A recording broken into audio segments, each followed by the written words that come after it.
Buenas tardes, bienvenido Buenas tardes, pastor Pablo, un gusto. a la concreción de esta idea en la que podamos intercambiar sobre algunos temas. Primero pedirle algo, ante cualquier evento de estas características, cualquier proyecto, siempre me gusta orar. ¿Quiere hacerlo ahora o al final?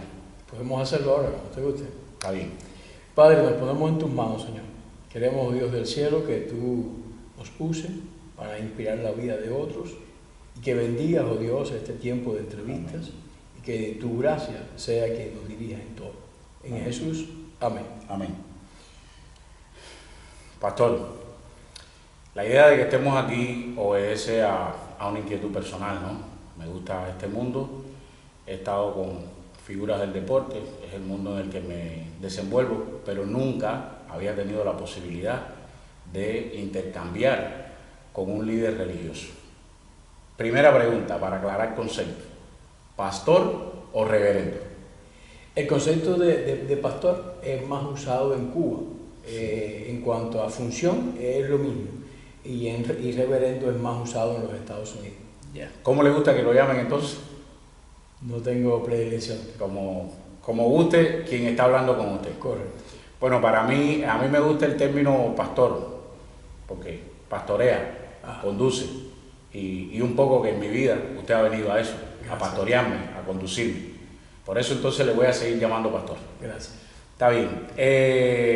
Yo he visto que su verbo es un verbo diáfano, afectuoso, claro, muy cargado de cubanismo, una cubanía que se nota, lo que me hace pensar que usted es un cubano de los pies a la cabeza. ¿Su lugar de procedencia cuál es? Nací en un pueblecito pequeño de la región central de Villa Clara. El pueblo se llama Vueltas. Es un pueblecito pequeño, pero en cuanto a misiones y trabajo eclesial, de él han salido un buen grupo de pastores, y la iglesia actualmente en ese lugar, bautista de donde procedo, es una iglesia vibrante y en pleno desarrollo misionero. ¿Su niñez? La pasé en una finca llamada Finca Gloria. Yo soy guajiro, de ahí viene la cubanía. Guajiro, piso de tierra. Exactamente, Ya. exactamente. Qué bien, qué bien. ¿Y cómo se forma su vocación religiosa, sus primeros pasos? Mis primeros pasos comienzan a través de la familia. Una de las hermanas de mi abuela, ella era una creyenta bien ferviente, y a mí me impresionaba el tiempo que ella dedicaba a la oración, el tiempo que dedicaba a la lectura de la Biblia, y en ese tiempo yo me dedicaba a criticar, porque pensaba de que era algo como sin sentido, sin propósito, y en ese tiempo sirvió esa llamada de atención, ¿no? O lo que ella inspiraba en mí. Ella solamente me dijo: ¿por qué no lees la Biblia?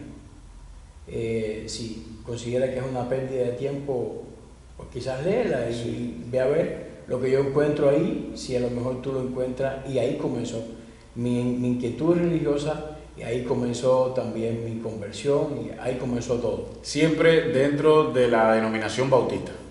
Primero yo comencé, me quedaba cerca una denominación que se llama Misión Mundial, y ahí comencé mis primeros pasos. Luego de la Misión Mundial, entonces sí fue bautista todo el tiempo. Todo el tiempo. Una pregunta, pastor, o sea, otra de las tantas que tenemos. ¿Cómo es que se prepara un líder bautista? ¿Qué estudios necesita? ¿Trae el liderazgo adentro y dice, bueno, voy a hacer... por favor, ayúdeme a entender eso. Con relación al liderazgo, liderazgo religioso, procede o tiene que iniciar, tiene que principiar con un concepto que se llama llamado de Dios. Aunque se intenta en la actualidad quizás socavar y solamente atribuirle la preparación religiosa a estudios pues pastorales, que podemos hablar al respecto, yo considero que la primera parte y primordial es el llamado. Dios llama a algunas personas en particular para que hagan, y el Nuevo Testamento nos dice, llamó a algunos que fueran pastores, maestros, en fin, a cada uno les otorgó esos dones para que sirvieran en esa rama. Cuando Dios llama entonces a una persona, el primer paso sería entonces dar respuesta a la persona. Dios llama a Samuel y Samuel responde. Una vez que se da la respuesta, entonces siempre Dios va a proveer. Entonces hay diferentes seminarios, que como se le llama a estos lugares de preparación. Normalmente están divididos en dos secciones. Tienen una parte que se llama básico, donde se dan ideas, se da por ejemplo Biblia, Nuevo Testamento, Antiguo Testamento, se habla de doctrina, se habla de eclesiología, que son ya algunas palabras más de orden de orden clerical, ¿no? o de preparación. Y luego tiene una segunda parte, 2 años más, que normalmente es una especialización en otras áreas que también son importantes. La parte de filosofía, por ejemplo, son áreas importantes. Una profundización teológica es importante. Y a partir de ahí pues comienzan las especializaciones, que puede ser en diferentes direcciones. Puede ser en el área de consejería pastoral, puede ser en el área de adoración. Hay pastores que son pastores de adoración, esa es su especialidad. Otros pastores se especializan en educación cristiana, ese es su enfoque, o pudiéramos decir su énfasis ministerial. Entonces esa es la manera. Sí, ahora usted dijo algo muy importante y que en mi vida ha estado siempre ahí presente y en la experiencia de otros hermanos, el llamado. El llamado. Usted dividió su respuesta muy sabia en 2 elementos, o sea, el llamado y el estudio. Hábleme de cómo, en el caso suyo, cómo se manifestó ese llamado, cómo fue ese encuentro con Jesús, con Dios, por favor. El llamado es muy variable, es personal. Sí. Cada uno tiene una experiencia propia. En mi caso, pues consistió en un fuego, en una pasión que pudiéramos decir, entre comillas, incontrolable, porque Dios nunca nos deja, nunca quiere que estemos fuera de control, pero es algo que uno tiene un fuego, una pasión por lograr eso, y le lleva entonces, lógicamente, a abandonar alguna otra preparación, alguna otra instrucción o cualquier otro camino, porque sencillamente ese fuego te consume y te mueve a que hagas lo que Él te está llamando a hacer. Ya, gracias. Su trayectoria pastoral en Cuba y fuera de Cuba, ¿cómo ha sido? Me imagino que hayan sido 2 momentos, ¿no? O usted lo vea desde 2... Estuve en Cuba, sí. Específicamente el Seminario Bautista de La Habana, que fue donde me formé. Tiene como característica que para usted ser parte del plantel o mantenerse en él, uno tiene que estar pues pastoreando la congregación al mismo tiempo que hace el estudio. Se pastorea como seminarista de fin de semana, y esto es muy relevante porque va a permitir tener una formación de tipo académica o intelectual, pero a la vez también una formación de tipo práctica. Cuando llega al campo está bajo la supervisión de un pastor de área o distrito, que es la persona que va a estar corrigiendo y tomando con consejo y apoyo en cómo debe ser. Estuve entonces en Surgidero de Batabanó, estuve luego en Selva Mocha, estuve en La Víbora, en Ciudad de La Habana, en la iglesia de Caballo Blanco, que luego ya se fundó, era misión y se llegó a fundar como iglesia. Previo a eso, en la iglesia de Huerta, pues también estuve en otras misiones que actualmente son iglesias. Estuve en Madruga. Cuando estuve en Madruga, pues era una etapa que no había muchos pastores en el área, entonces pastoreé simultáneamente. Pastoreé entre comillas, porque es difícil uno poder estar en diferentes, pero en distritos, pudiéramos decir. Pastoreé en Aguacate, Catalina de Huine, San Antonio de Río Blanco. ¿Todo ese recorrido de qué tiempo estamos hablando más o menos? Estamos hablando de, creo que fue de 2004 al 2006, algo así. O sea, 2 años. Sí. ¿Fuera de Cuba? 2 años. Sí. ¿Y fuera de Cuba? Y eso en Cuba. Eso es en Cuba, sí. Aquí en los Estados Unidos, estuve desde que llegué en la iglesia bautista de Coral Park, que está aquí muy cerca. Muy cerca de la iglesia. Y ahora en esta iglesia. Muy bien, me da mucho gusto, por lo menos como en todo, en cualquier especialidad, en cualquier trabajo, tiene que haber un proceso, ¿no? Y en el caso suyo, siempre desde que nos vimos, tuve la certeza de que así era y así lo compruebo. Pastor, ya hoy usted está aquí en esta iglesia que para mí se ha convertido en mi casa. Le digo que gracias a usted, a los hermanos, en poco tiempo he podido hacer realidad algunos sueños. Y partiendo de ese principio, yo quería que usted me dijera cómo está estructurada esta iglesia en cuanto a trabajo, ministerio. Tengo entendido que son diferentes áreas. ¿Cómo está estructurada? Bueno, esta congregación, en cuanto a funciones, tenía o tiene un estudio los viernes y el domingo tiene su tiempo de servicio. Estamos iniciando, ya el próximo mes se va a reabrir, porque estaba organizado de antes, un ministerio de Años Dorados que se ocupa de atender la tercera edad. Cada ministerio, el propósito es que atienda una parte de la congregación, es que se vea incorporada a esa característica. En este caso, la tercera edad, que se llamaba Años Dorados, ya estaba organizado, pero no estaba funcionando. O sea, queremos que el próximo mes que comience a funcionar, queremos también empezar un trabajo con Ministerio de Hombres, Ministerio de Mujeres, Ministerio de Matrimonio, que en un tiempo también aquí estuvo funcionando, los anteriores no, pero este Ministerio de Matrimonio también estuvo funcionando un tiempo, pero no estaba funcionando. Y lo queremos reabrir. Y el Ministerio de Jóvenes, el trabajo de los jóvenes, que siempre es muy importante en la iglesia. Y también el Ministerio Infantil, de la iglesia. Es una iglesia que está organizada en base a un ministerio. Y el Ministerio de Pan y Vida, que es un ministerio de alcance y de ayuda a la comunidad. Muy bien. Pastor, vivimos en un mundo que yo catalogo que hoy está en crisis. Un mundo que en mi opinión hoy está en crisis, y no veo la crisis como algo peyorativo, ¿no? Sino como un elemento de superación también, porque no vamos a vivir toda la vida en crisis. Tiene que haber un momento en el que nosotros podamos salir de esa crisis, y aprecio que independientemente de otros sectores, considero que hay un grado de crisis espiritual.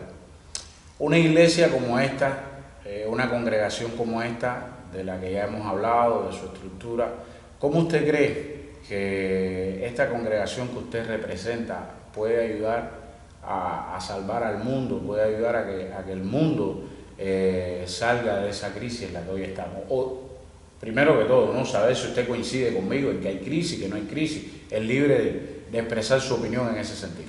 Evidentemente el mundo está en crisis. Y en una crisis uno tiene que saber cómo va a reaccionar ante ella. La reacción que se supone que la iglesia debe tener, o hacia dónde se debe encaminar, la luz prevalece ante las tinieblas. Entonces la iglesia tiene que hacer luz a ese mundo que no encuentra una bahía, un puerto seguro donde refugiarse.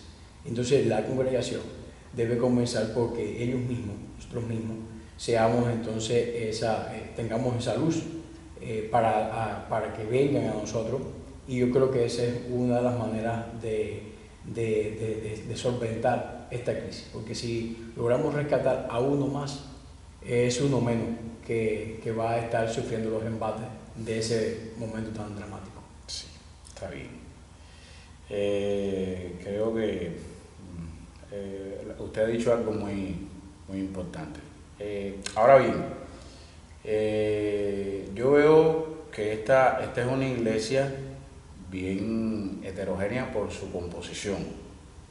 En esta iglesia yo veo negros, blancos, mulatos, indios, latinos, naturales, nacidos en este país. Cómo la iglesia bautista de la Trinidad logra la unidad entre tantas culturas, entre tantas maneras diferentes de ver la vida. Yo aprecio que hay un grado de unidad. ¿Cómo lo trabaja? ¿Cómo lo maneja? ¿Hay algo pensado para lograr eso? ¿O es que sale porque estamos aquí y punto? Por favor, ayúdenme en eso. Una iglesia, para que se mantenga unida y se mantenga sirviendo, necesita que cada uno de sus miembros trabajen en su propia condición espiritual. La unidad de la iglesia depende de la unidad que tengamos como individuos del Espíritu de Dios. En la medida que estamos caminando en pos del Señor, en la medida que tenemos un propósito común, en la medida que servimos a un único Dios y en la medida que queremos que otros se salven y vengan a conocer a Dios, ya esos son puntos de unidad muy interesantes, en medio de la diversidad, porque queremos que el colombiano siga comiendo su bandeja paisa y que el cubano siga disfrutando de su arroz con frijoles y su carne de puerco, y así las diferentes culturas ellos puedan seguir teniendo su individualidad, pero sin que no sea en detrimento de la unidad. De hecho, sé que organizan eventos para resaltar la cultura de los países que forman parte de esta comunidad, ¿cierto? De hecho, el mes próximo estamos proyectando ya tener se llama el Festival de las Naciones, donde cada cual pues va a traer sus platos típicos, sus comidas típicas, pero también es un evento que sirve para recaudar fondos para ayudar en misiones y alcanzar también las comunidades cercanas y lejanas que hay en otro entorno. Muy bien. Pastor, yo admiro de usted valores, ¿no? Yo veo en usted un hombre de valores, pero veo lo que tiene que ver con la familia. ¿Qué tiempo usted lleva casado? 34 años. 34 años. No, 36 años. 36 años de casado. 36 años de casado. Mi pregunta, ¿cómo se compone su núcleo familiar? El otro día participamos en el cumpleaños de su hijo, que por cierto no parece el padre e hijo. ¿Cómo logras, en medio de tantas responsabilidades, porque no solo usted es el papá de esa familia, es también el papá de todos nosotros, dedicarnos tiempo a todos nosotros? Me imagino que de alguna manera afecta la atención a la familia, sí o no. ¿Cómo usted logra ese núcleo duro de la casa, esa célula fundamental? ¿Cómo usted logra atenderla? Mira, es muy importante la planificación de tipo personal. Uno tiene que tener un horario bien establecido, uno tiene que tener una organización de ese horario bien establecido, porque la atención a la familia es primordial. Si abandonamos o perdemos la familia, pues hemos perdido el ministerio y hemos perdido la iglesia, lo hemos perdido todo y no estamos siendo de ejemplo a otras personas. Entonces es importante dedicarle a la familia. Por ejemplo, hoy es el cumpleaños de mi tercer nieto. Entonces en la tarde tenemos la celebración que corresponde a ese evento, y yo lo agendo como eventos especiales. Ya hay eventos que uno dice, no, yo no puedo faltar, bueno, el segundo que no puedo faltar. Está agendado como un evento importante y ahí no hay... sí, siempre no es fácil. No es fácil. Es una situación complicada porque hay muchas tensiones, la congregación grande, numerosa, muchas necesidades, personas enfermas, personas que se presentan algún tipo de emergencia, pero siempre uno tiene que mantener esa prioridad de manera que la familia se vea lo menos afectada posible. Muy bien. Un poco que a manera de resumen parcial, ¿no? Porque este no es un proceso que termina aquí con este intercambio.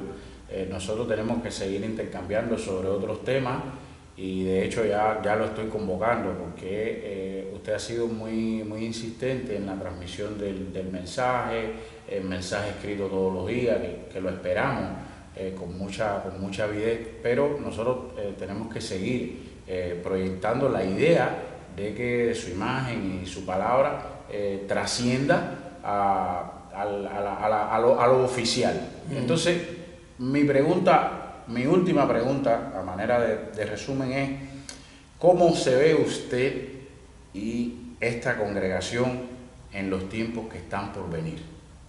¿Cómo usted se ve y cómo ve a la congregación en los tiempos que están por venir? Bueno, nosotros no podemos perder la perspectiva de que Cristo viene. Entonces tenemos que vivir enfocados en ese momento.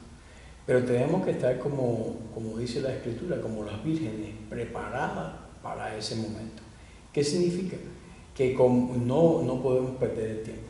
Tenemos que estar continuamente hablando de Cristo, tenemos que estar continuamente desarrollando nuestra vida espiritual, tenemos que estar continuamente desarrollando nuestra vida personal, porque queremos que cuando Cristo venga tengamos una congregación de 600 personas en este recinto.